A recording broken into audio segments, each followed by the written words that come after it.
First there were chat rooms, and now anybody can slide into your social media DMs all day, every day. And listen, online conversations can feel safe.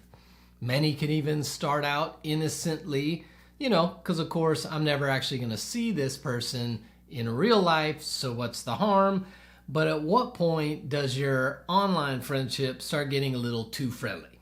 So in this video, what I want us to do is take an 11-question quiz to determine, is your online friendship getting a little too friendly and maybe even turning into an emotional affair and betrayal? That's today on RelationShots.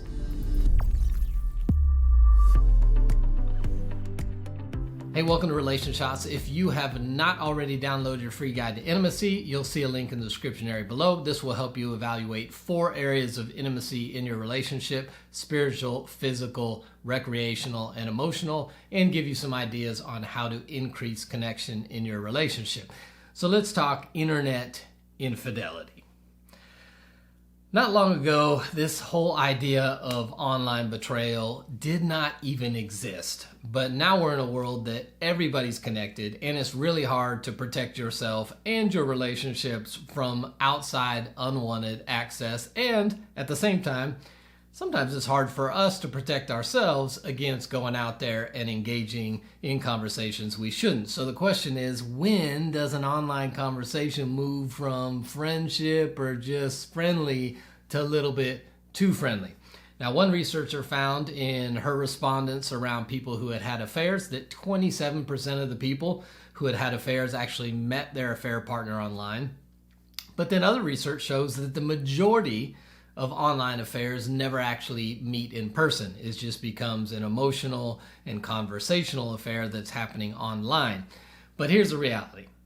Sometimes these relationships can be a lot easier than real life relationships, right? You can respond when it's convenient to you, and you're never going to be met with, "Oh, I don't have time right now, sorry." From the other person, it can be a lot less labor intensive. You don't actually have to take a shower, get ready, go somewhere. You don't actually have to leave the house. You can just have the relationship on your time, in your space, which is making a lot of people a bit lazy.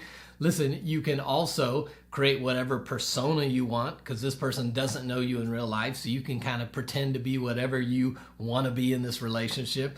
And ultimately, it's often easier to share intimately than it is in real person. And we'll say things and share things that maybe we wouldn't feel comfortable sharing in real life. And so what happens quickly is you can start feeling deeply connected to this person. But when has this thing moved from just a friendship or just a conversation or just an acquaintance into a real full-fledged emotional affair and is betraying the relationship that you may be in? So what I want to do is we're going to take a little 11-question quiz together. These questions come out of Dr. Shirley Glass's book, which is titled Not Just Friends, which is all about infidelity and betrayal and the whole process. And so we're going to answer these questions together, and I'm going to give you some scoring evaluation as we go along. So we're going to jump in. It's easy. All you have to do is answer yes or no to these questions. So I'm going to throw out the first 4, and then we're going to talk about it a little bit. Ready? Here we go. Number 1, do you find yourself coming to bed later at night because you're chatting online? Number 2, do you ever exit a screen because you do not want a family member or spouse to see what you are reading or writing to someone online? Number 3, have you ever lied to your spouse about your personal internet activities? Number 4, would you feel uncomfortable sharing your online correspondence with your spouse? All right.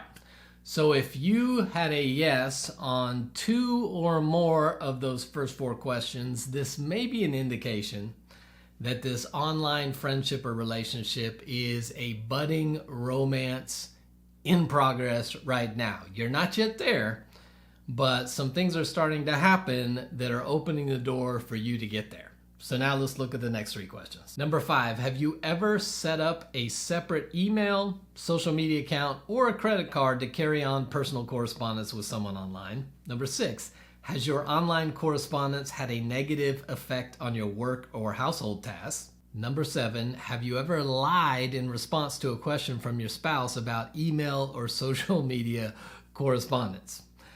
Now, if you answered yes to any one of 5, 6, or 7, then this relationship is definitely beginning to cross a boundary from friendship to romance. You are on the path, or you may already be in this slippery slope of an affair. Let's look at the next couple questions.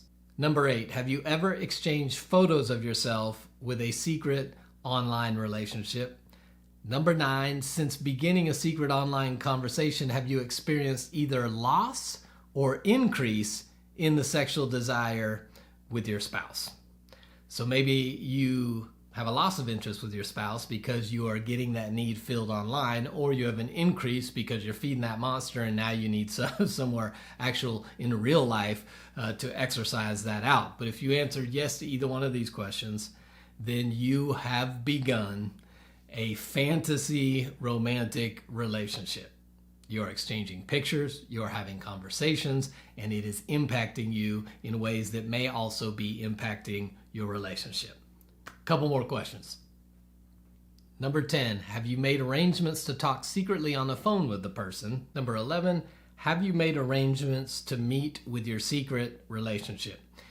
If you had answered yes to either of those, obviously you are now in an affair.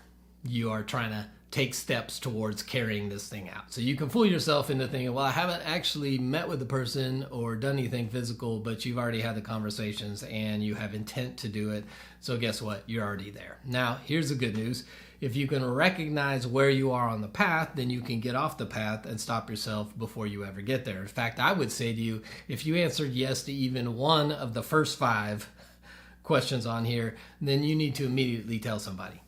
Probably your spouse, but certainly somebody else that is a close friend who can hold you accountable as well in the process. So here's what happens though. When we start getting emotionally connected, we begin to believe lies about this relationship and lies about our real relationship in the marriage, and get ourselves to a place where we're thinking maybe we're missing out on something and this is reality when this is fantasy, and believing fantasy is reality will then make you believe lies about the reality of the marriage that you are in that is incorrect, because this is a normal part of a relationship. And so what happens is we can begin to adapt some lies or adopt some lies in the process when we begin an online friendship, because it doesn't have all of the negative aspects, it doesn't have all the difficulties of a real relationship. So we can begin to buy some lies like, well, the fact that I'm attracted to this person or more attracted to this person means I probably married the wrong person, or there's something wrong going on over here, and that's not reality.